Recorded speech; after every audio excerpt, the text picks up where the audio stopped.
And look how ridiculously small this thing is. We ordered one of these stupid simple tools, MEGAFLOW. We're gonna C-notch this frame, which means we need to make some cuts here.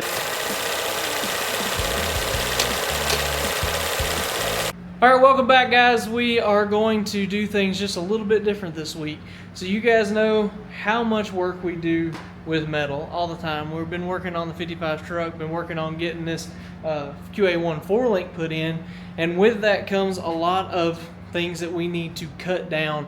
And we, for years, have been wanting to get a plasma cutter, and so far we have never done that. We've just never taken the time to kind of invest in one, even though it probably would have saved us a ton of time. Now, since the plasma cutter is not something that we will use every day, but when we use it, we'll really need it, I hated to spend a ton of money on it. So I found a company called Art Captain, and they sent us over this guy. And look how ridiculously small this thing is.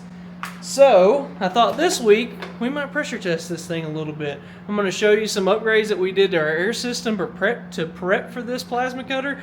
And then I haven't made a single cut with it right now. The first ones we do are going to be right here on this camera on this video. So we're going to pressure test it. I'm going to talk you through the specs on it. Let's dig into it right now. I'll talk you through our air system that we have here in the shop. This is just a Delta. This is a big 175 PSI.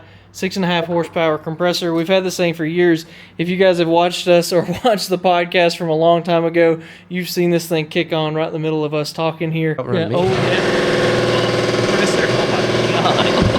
At this table and scare the crap out of us.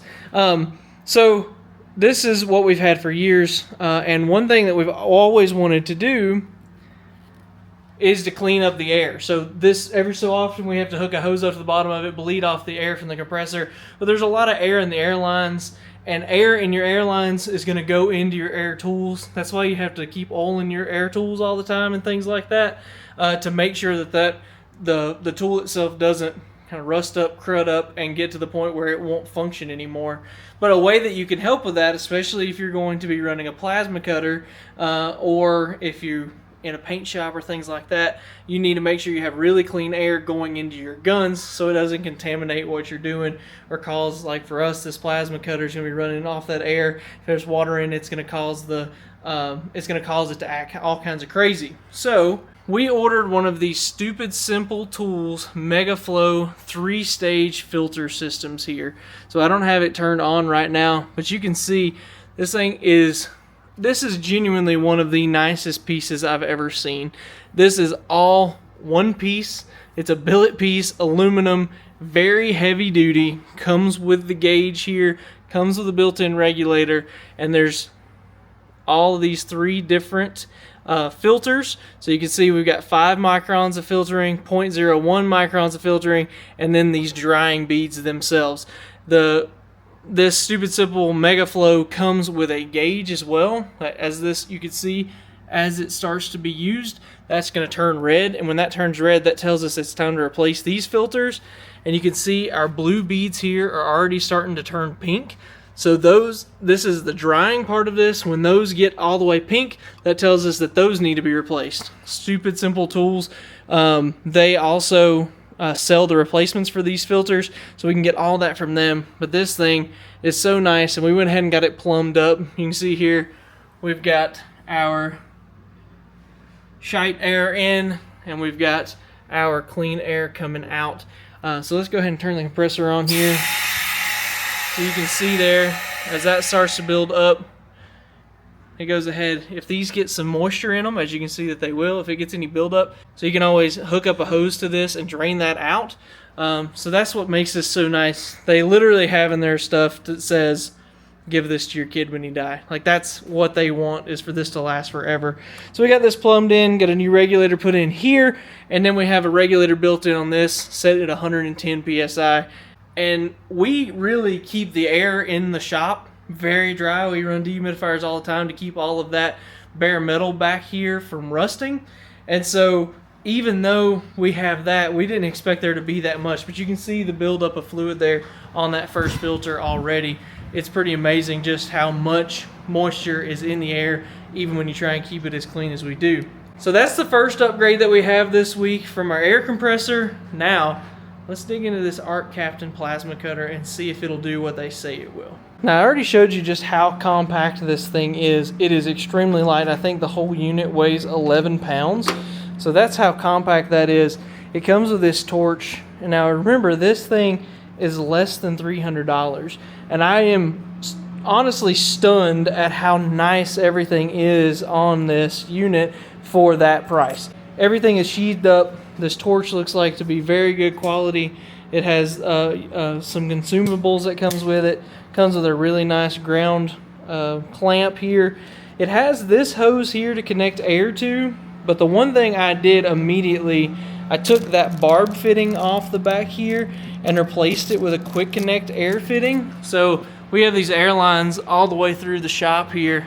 So I can go ahead and take that gun off and it'll quick connect right into the back of this plasma cutter now, instead of having to,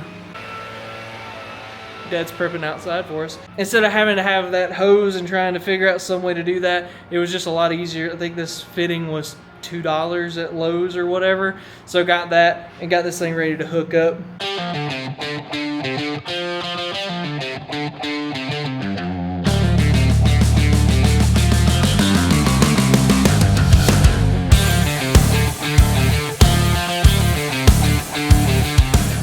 Now, I looked everywhere for this on their website when we got this to look at what kind of plug comes with it, like what's the shape of this 220 plug, and we got really lucky.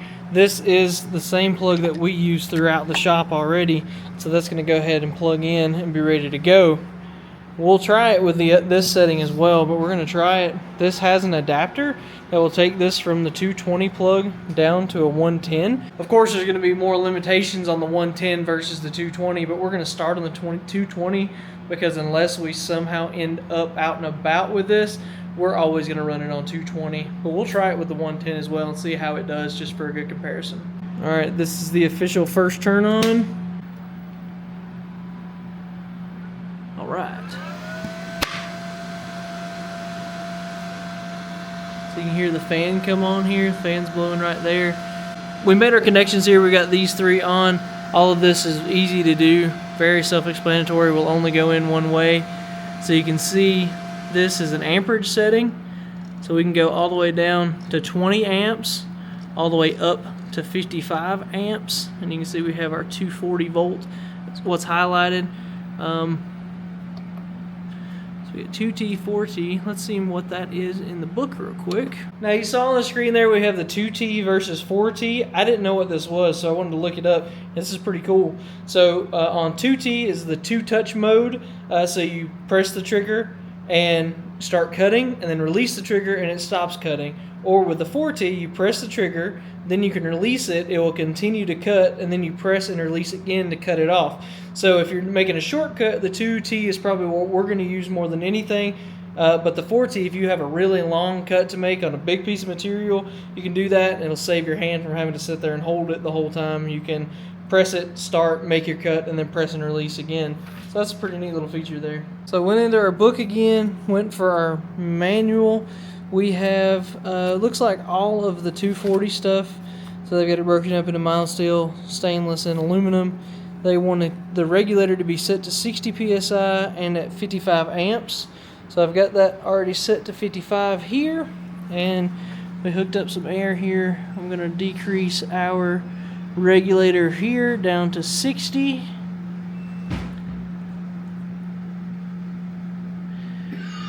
There. Lock it in. Since the shop is full of fuel tanks right now, we moved outside to be a little safer. We have this thing set at the 55 amps and the 60 psi that we need it to, and we have a piece of 16th stainless. We figured if we were going to do this, we were going to kind of push it to the limits right away here, at least with the stainless. We have some thicker stuff we're going to go with, because this thing is supposed to be able to clean cut up to 3/4 of an inch of material, mild steel material. But we're going to start here because we have this piece of stainless already out, and it's going to work good, I do believe. And we've got Dale Earnhardt here to cut it for us.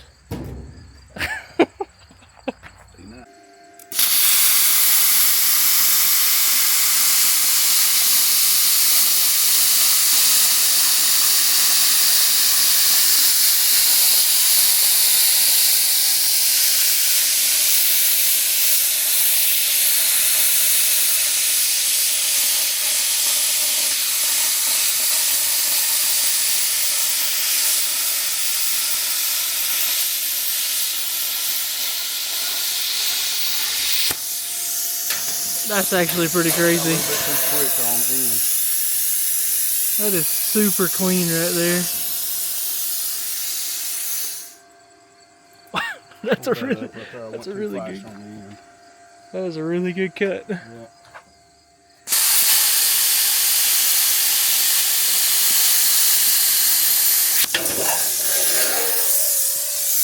Set that down about 3 seconds. I can. That's just where it was set out of the box. Oh, okay. Next time maybe it'll cool it. That boy's gonna be bad news. That's that is so nice. Look at that little butter cut here. I'm blaming that on Dad. Then after that, it is pretty smooth there, I would say. Dang, yeah, that works really good. Now that's some thin stuff. Now I've got a piece of pretty thick material here, just a shortcut that we can try on it as well, just to try it out. Now that was right out of the box. So we just set it at 55 amps, set it to the 60 PSI. We left the post-flow time alone. That's at like 8 seconds right now. But like, we didn't change anything about it other than just plug it in. And that's the cut we got right there, straight out of the box. I'm pretty blown away, to be honest with you. Like I said, remember this thing is $270, which is substantially less than a lot of these that you see on the market.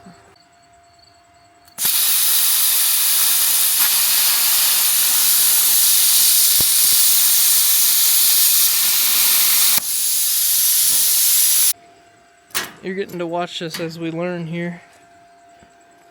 See, we normally don't film this part because, you know, we're going to look like professionals. Just kidding.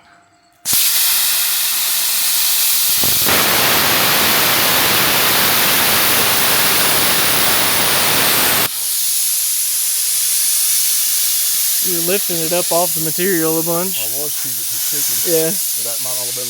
Well, it's only supposed to be 60 thousandths off the surface of the material. You got your calipers with you, we can measure it. I assume that is about 60 thousandths off of it, I would guess. I guess. The other thing that's pretty cool, not that you would use this all the time, but you can pull out your phone here. Hold on a second, Daddy.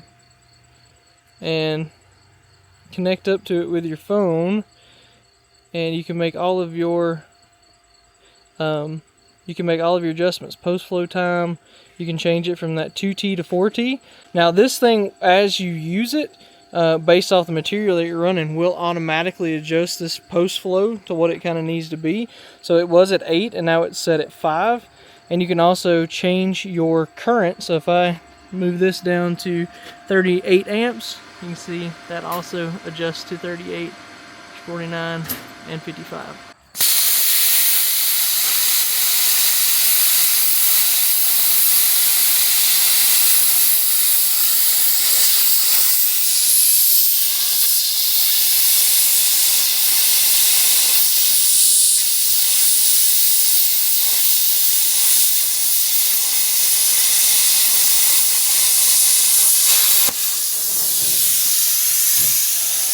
Still going too fast.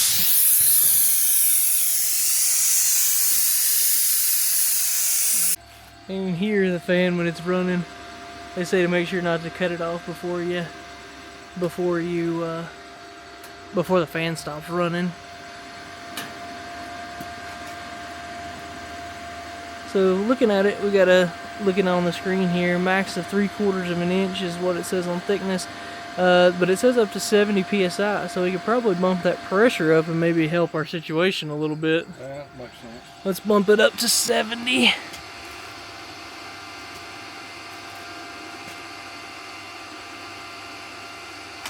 Alright, now we're up to 70. That should help our situation here a little bit. How thick is that? Is that half-inch stuff or 3/4? Looks like half. Looks like half, yeah. Now, one other thing. We almost never work with material this thick, so this is just us pressure testing this thing a little bit to see how it acts. Pretty much everything that we run is some sort of sheet metal. One thing that will be interesting is that 1/8 inch chromoly that we have in there, to see how it does with that. So we might have to cut a little piece off of that and just try it too, because that's about the most aggressive with thickness as far as the material wise, aggressive material, and with the thickness, that's about the thickest that we would ever cut with this. Yeah, I mean, we've cut definitely. Yeah, we definitely would cut some quarter, but I'm talking about material quarter chrome moly. Though is what I'm saying. The 1/8 inch chrome moly is about as thick and as aggressive of material as we normally cut. Now we do cut some 1/4 inch, like you said, like mild steel usually. So now we're just learning. Ready? Mm-hmm.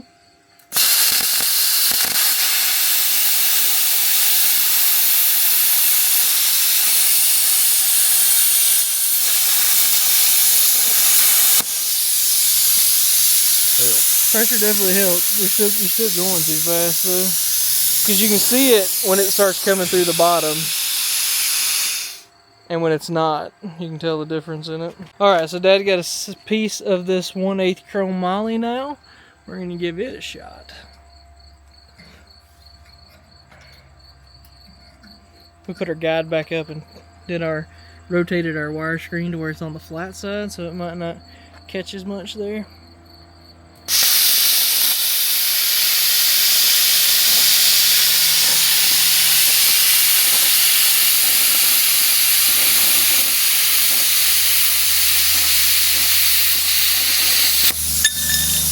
Handled that just fine. A little bit of slag there on it, but not bad at all. I don't know if maybe we need to slow the cut down to work on that slag or what there, but it's not bad. So maybe a little faster this time, maybe?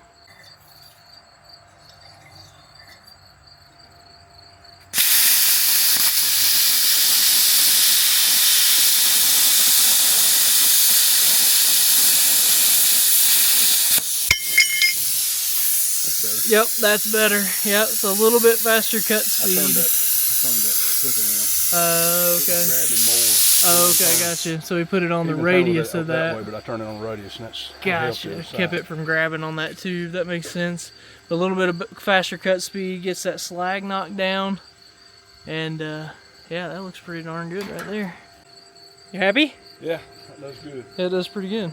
I've got a little learn. We've got a little. Yeah, well, yeah, there's learning for sure to be had, but that's not bad at all. You can see where we saw it. Yeah. Stuff's so tough. You can see where. Yeah, that's with a was with a sawzall. Exactly. And cut that, and that'll. Yeah, that's true. This right here, faster, we cut with that sawzall, and you can see the waves in the cut. But then compared to this, running that wire guide is dead straight. Now you guys might be like, why the heck did these guys make just a random video about a plasma cutter?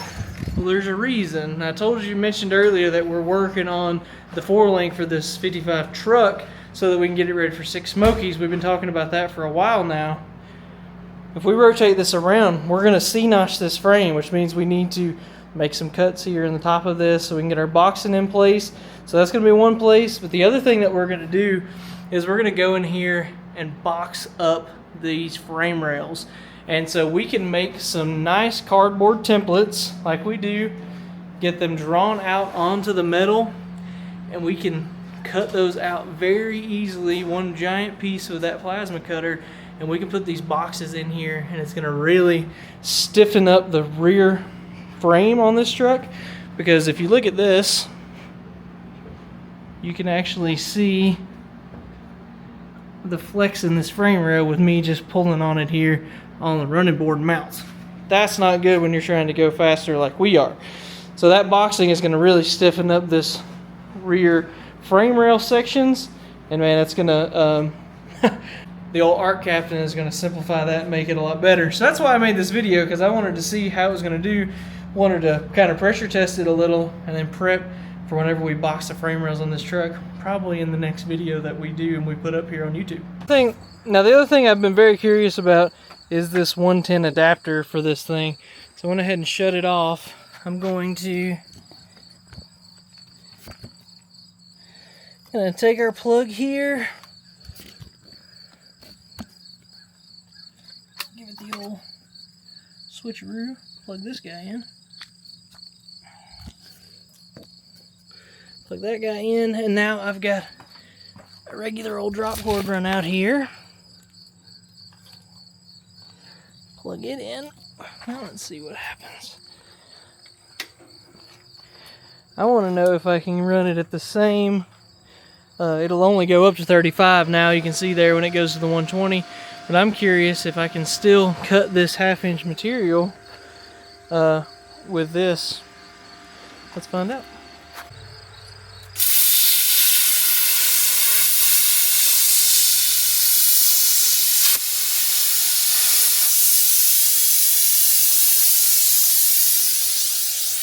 It's a little hard on the 110. I didn't expect it to cut it as good by any means, but yeah, 1/2 inch is definitely a pretty high limit here on the 110 setting at 35 amps. Still, not bad. I think we could still cut this stainless with it though, to be honest with you, because it was easily cutting more than halfway through that 1/2 inch material, even at the 110 setting. So now, with a little bit more practice on our side, I think this machine is going to do above and beyond anything that we're going to be messing with here in the shop. But make sure, if you pick one up from Mark Captain, let them know that the guys at Shift Point sent you. I hope this helps you. If you picked up one of these, hopefully it'll kind of show you what it can do, and at least a startup. So just real quick to wrap everything up, I would say out of the box, this machine works really well. The only thing that I would recommend is ditching the barb fitting and put one of these quick connect fittings here on the back of this regulator.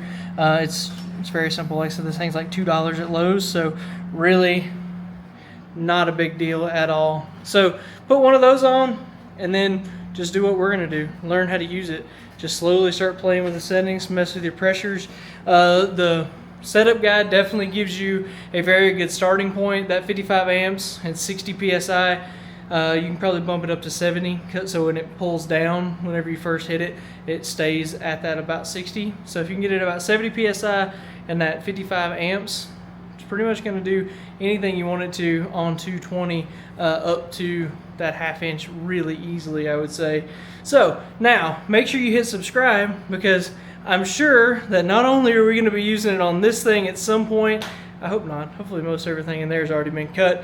But we're definitely going to be using it on the old 55 truck as we get it ready for 6 Smokies coming up, boxing this frame rail, finishing up that QA1 stuff, and taking this thing on our first drag and drive.